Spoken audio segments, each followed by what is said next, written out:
10일 새성전 예수 요한복음 2장 18절에서 22절.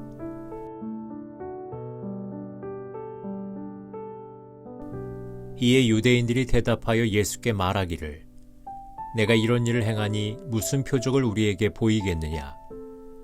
예수께서 대답하여 이르시되 너희가 이 성전을 헐라 내가 사흘 동안에 일으키리라. 유대인들이 이르되 이 성전은 46년 동안에 지었거늘 네가 3일 동안에 일으키겠느냐 하더라. 그러나 예수는 성전된 자기 육체를 가리켜 말씀하신 것이라. 죽은 자 가운데서 살아나신 후에야 제자들이 이 말씀하신 것을 기억하고 성경과 예수께서 하신 말씀을 믿었더라. 성전 사건을 두고 예수님과 유대인들 간의 논쟁이 일어나는데 유대인들은 표적을 구하고 예수님은 성전에 대한 말씀을 계속합니다. 유대인은 주변을 구하고 예수님은 본질을 말합니다. 솔로몬이 예루살렘 성전을 지은 후 여러 차례 성전은 파괴되었다가 재건되기를 반복했습니다. 당시에도 헤롯이 유대인들의 환심을 사기 위해 46년 동안 성전을 짓고 있었습니다. 유대인들은 보이는 성전의 위용에 취해 성전의 참모습을 보지 못하고 있습니다. 이것은 제자들도 예외가 아니었습니다. 그러므로 유대인과 예수님 사이의 말은 전혀 의미가 통하지 않습니다. 성전 정화 사건에서 볼 수 있는 바와 같이 예수님은 건물보다는 사람, 형식보다는 내용을 보고 계십니다. 앞에서 요한이 이 사건을 예수님의 사역 초기에 기록한 것은 예수님의 사역 전체를 예표하는 사건이기 때문이라고 했습니다.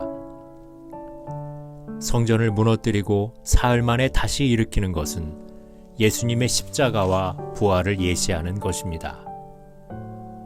제자들도 예수님이 부활하신 이후에야 이 말씀을 기억하고 믿었다는 해설이 22절에 나옵니다. 이것은 17절의 제자들이 성전 사건을 말씀 속에서 기억하였다는 것과 짝을 이룹니다. 여기에서 알려주는 것은 예수님이 새로운 성전이라는 사실입니다. 요한복음은 처음부터 예수님에 대한 자기 선언이 많이 나옵니다. 나는 빛이다, 말씀이다, 생명이다, 진리다. 2장에서도 나는 포도주다, 속죄 제물이다, 성전이다 등으로 정의할 수 있습니다. 물을 포도주로 변화시키는 것으로부터 시작하여 소와 양과 비둘기를 내보내시면서 예수님은 살아있는 제물이 되고 살아있는 성전이 되는 것입니다. 예수님은 옛 제물의 회복이나 옛 성전의 회복보다는 새로운 제물, 새로운 성전이 되는 것입니다. 유대인들의 죽은 제물, 죽은 성전이 아니라 산 제물, 산 성전이 되신 것입니다. 저는 당신이 교회입니다. 내가 교회입니다. 우리 모두 교회입니다. 라는 슬로건을 예배 시간마다 화답합니다. 교회는 건물이 아니고 하나님의 사람입니다.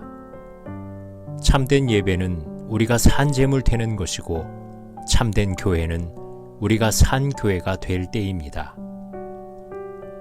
예수님의 십자가와 부활이 이것을 가능하게 해줍니다.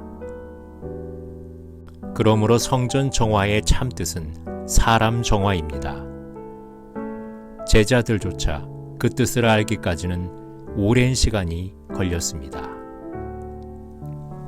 다 같이 기도하시겠습니다.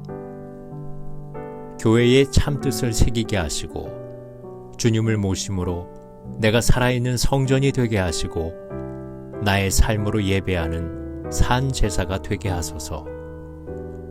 예수님 이름으로 기도드립니다. 아멘.